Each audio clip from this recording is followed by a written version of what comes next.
Czy zawodnicy z największą liczbą obserwujących na Instagramie wygraliby Premier League? Także w tym odcinku zobaczymy, czy skład złożony z najpopularniejszych piłkarzy wygrałby Premier League, jak poradziłby sobie w Lidze Mistrzów, ale do jakiego zespołu będziemy dodawać tych piłkarzy, który zespół jest najpopularniejszy, przekonajmy się.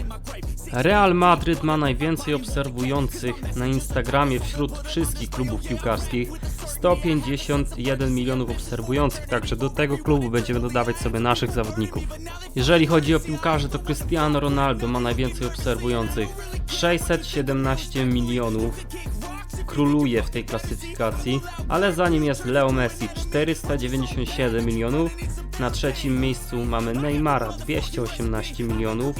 Kolejnym piłkarzem jest Kylian Mbappé, 111 milionów obserwujących. I następny byłby Karim Benzema, który miał 76 milionów obserwujących na Instagramie, ale ten usunął swoje konto, ponieważ nie wytrzymał krytyki kibiców i pod koniec zeszłego roku skasował Instagrama. Także jego w tym gronie piłkarzy nie zobaczymy. Ale zobaczymy Mohameda Salaha, który ma 63,4 miliony obserwujących. Następnie Sergio Ramos, ponad 62 miliony obserwujących na Instagramie. Kolejny Paulo Dybala, 58 milionów. Toni Kroos, 44,1 miliona. Vini Junior, 44 milionów. Antoine Griezmann, ponad 41 milionów. Haaland, ponad 37 milionów obserwujących. I mamy Polaka rodaka, Robert Lewandowski, 35,5 miliona obserwujących. Kolejny na liście to Luka Modric, prawie 34 miliony obserwujących. Następnie Angel Di Maria, prawie 27 milionów obserwujących na Instagramie. Bellingham, prawie 26 milionów obserwujących. Kevin De Bruyne, ponad 25 milionów obserwujących. Mamy drugiego obrońcę na liście, zaraz po Ramosie. Varane, ponad 23 miliony obserwujących. Kolejny Gabriel Jesus, również 23 miliony obserwujących. Thiago Silva, ponad 22 miliony. Casemiro, 22,2 miliona obserwujących. Alvaro Morata, tyle samo co Casemiro. Następnie Lucas Vazquez, prawie 21 milionów. Kolejny Hakimi, prawie 20 milionów. Pepe, 17,6 miliona. Jordi Alba, 17,4 miliona obserwujących. Ivan Rakitic, tyle samo obserwujących co Alba. Memphis Depay, prawie 17 milionów. Kolejny to Gavi, 16,8 miliona. I przechodzimy do trójki najpopularniejszych bramkarzy. Pierwszy to Marc-André ter Stegen, prawie 16 milionów obserwujących na Instagramie. Kolejny Courtois, ponad 14 milionów i ponad 13 milionów Emi Martinez, znany z Mistrzostw Świata głównie. Tak prezentuje się drużyna złożona z tych zawodników. Wybrałem formację 4-4-2 i dodałem właśnie tych piłkarzy, ale tutaj komputer i tak pewnie będzie sam sobie ustalał, kto w jakim meczu ma zagrać. I powiem szczerze, że zdziwię się, jeżeli ten zespół nie wygra Premier League, bo to jaki piłkarzy ma Real w swoim składzie, to powinni zdeklasować swoich rywali. Żeby było ciekawiej, to w Lidze Mistrzów dodamy sobie Real do grupy śmierci z PSG, Borussią i Milanem. Także dodajemy ich za Newcastle i przechodzimy do symulacji. W międzyczasie Harry Kane wygrywa złotą piłkę, a my jesteśmy już niemalże na półmetku rozgrywek, 18 meczy za nami i teraz zrobimy sobie podsumowanie, żeby później przejść do skrótu meczu ostatniego w lidze Sheffield z, no właśnie, na którym miejscu jest Real Madryt. Patrzymy na tabelę i Real jest w czołówce na miejscu drugim. 3 punkty straty do pierwszego Arsenalu, ale City bez Haalanda i De Bruyne dopiero na miejscu 7. W Carabao Cup Real w drugiej rundzie wygrywa z Sheffield United 3-1, w trzeciej rundzie z Brighton również 3-1, a w czwartej rundzie przegrywają z Arsenalem 3-1.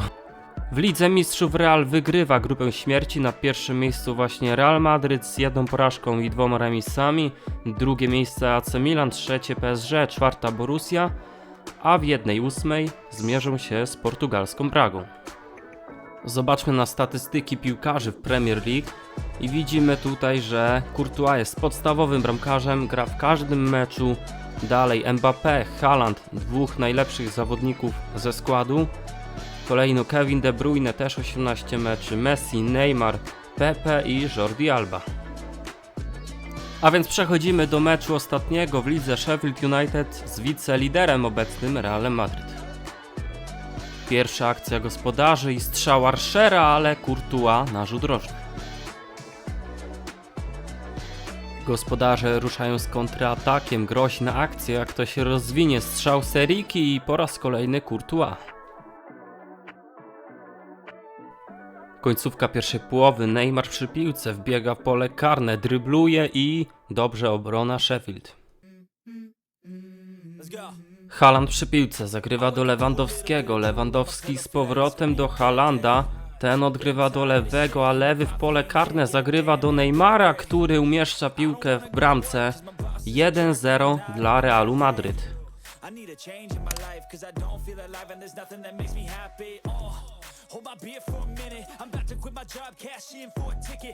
Kolejna akcja Realu Madryt, Haaland do Lewandowskiego, Lewandowski przed polem karnym, odgrywa do Kevina De Bruyne, ten z powrotem do lewego, znowu odgrywa lewy i zalicza asystę, bo bramkę strzela Kevin De Bruyne.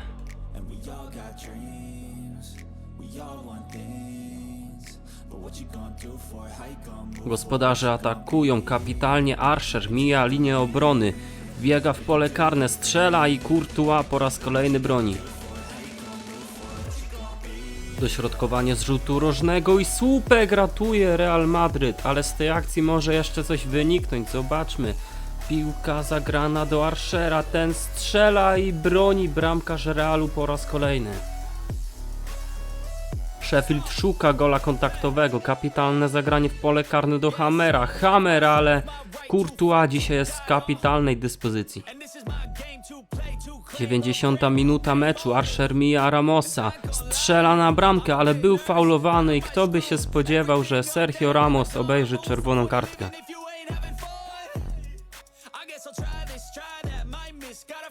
Strzał z rzutu wolnego i Courtois broni.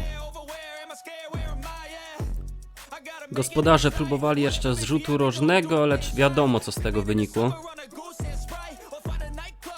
Kolejny rzut rożny, to jest ostatnia akcja meczu, dośrodkowanie i wybijają piłkę zawodnicy Realu, a sędzia kończy spotkanie. Zatem Real wygrywa to spotkanie 2-0, ale jak zobaczymy na statystyki, to i posiadanie piłki, liczba strzałów po stronie Sheffield.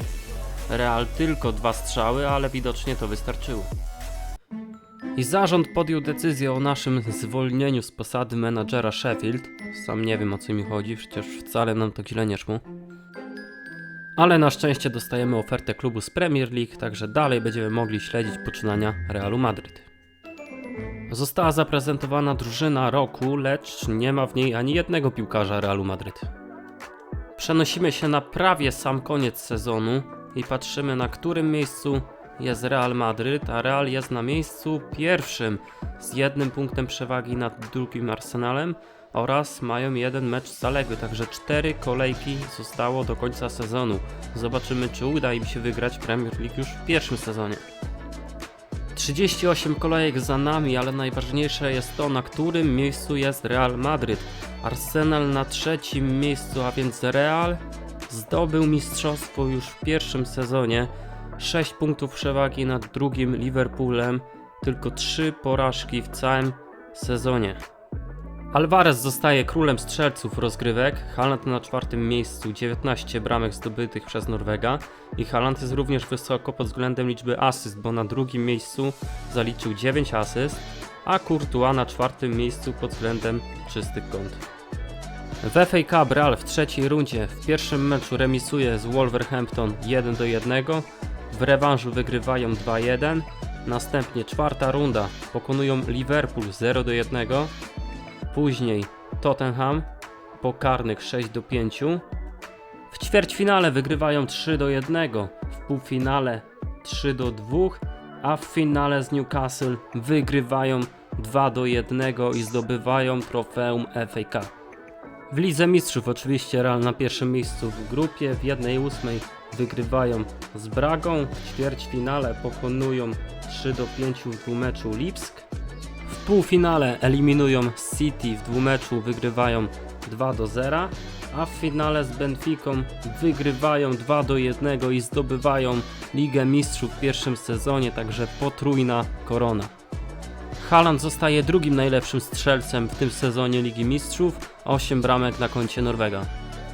Zaczynamy kolejny sezon i już na samym starcie Real pokonuje AS Romę 3-1 i zdobywają kolejne trofeum, tym razem Super Puchar Europy. Popatrzmy na skład Realu, czy tutaj się coś zmieniło, może jakieś transfery. Jak widzimy, dużo młodych zawodników wróciło z wypożyczenia, a takim największym chyba transferem jest transfer Theo Hernandeza. Przenosimy się w czasie do 19 grudnia, a tam po raz kolejny tracimy robotę. Naprawdę, nie wiem o co im chodzi, ale na szczęście po raz kolejny udaje się znaleźć klub z Premier League, także będziemy mogli dalej śledzić poczynania królewskich. Jesteśmy w połowie sezonu i patrzymy na pozycję Realu. Na trzecim miejscu United, drugi Liverpool, Real na pierwszym miejscu, 2 punkty przewagi i tylko jedna porażka w 18 meczach. W Carabao Cup Real w pierwszym meczu przegrywa 3-2 z Manchesterem City i odpadają z pucharu. W Lidze Mistrzów też nie poszło im za dobrze, bo zajmują trzecie miejsce, 3 porażki, 3 zwycięstwa i spadają do Ligi Europy. 9 marzec i po raz kolejny tracimy posadę menadżera, ale na szczęście Southampton szuka nowego trenera. Koniec sezonu i zobaczymy, czy Real obroni tytuł mistrza Anglii. Także patrzymy na czwartym miejscu United, trzeci Tottenham i Real na pierwszym miejscu, deklasacja, 13 punktów przewagi nad drugim Manchesterem City i w drugiej rundzie nie przegrali ani jednego spotkania. Haaland najlepszym strzelcem Premier League, 26 bramek, Mbappé też wysoko, bo na trzecim miejscu z 20 bramkami. Mbappé i Saka mają najwięcej asyst w lidze, a Courtois przez cały sezon zachował 8 czystych kąt. W FA Cup Real pewnie wygrywa w trzeciej rundzie 3-0, następnie 2-1 ze Swansea. W piątej rundzie po raz kolejny wygrywają pewnie 3-0, ale w ćwierćfinale odpadają z Manchesterem United po porażce 2-1. FA Cup ostatecznie wygrywa Arsenal. W Carabao Cup pierwsze wygrywają 3-1 z Brighton, a następnie przegrywają 3-1 z Arsenalem. W Lidze Europy odpadają sensacyjnie, w rundzie wstępnej przegrywają 4-5 w dwumeczu z Trabzonsporem. Zobaczmy jeszcze, kto ile meczy zagrał w Premier League. Courtois był podstawowym bramkarzem, Robert Lewandowski 12 meczy, tylko jedna bramka, Cristiano Ronaldo nie dostał ani jednej minuty. Najwięcej meczy to oczywiście Kylian Mbappé i Erling Haaland, 38 spotkań. Kevin De Bruyne 37 spotkań, Leo Messi 29 rozegranych meczy, Neymar 37, Varane 23, Antonio Silva 37 spotkań, także nowy transfer tutaj był w zespole, który nie zauważyłem, i Theo Hernandez 38 meczy. Podsumowując, zespół złożony z najpopularniejszych zawodników w pierwszym sezonie sięgnął po potrójną koronę, wygrywając Premier League, FA Cup oraz Ligę Mistrzów, a w drugim sezonie dołożyli wygranie Premier League.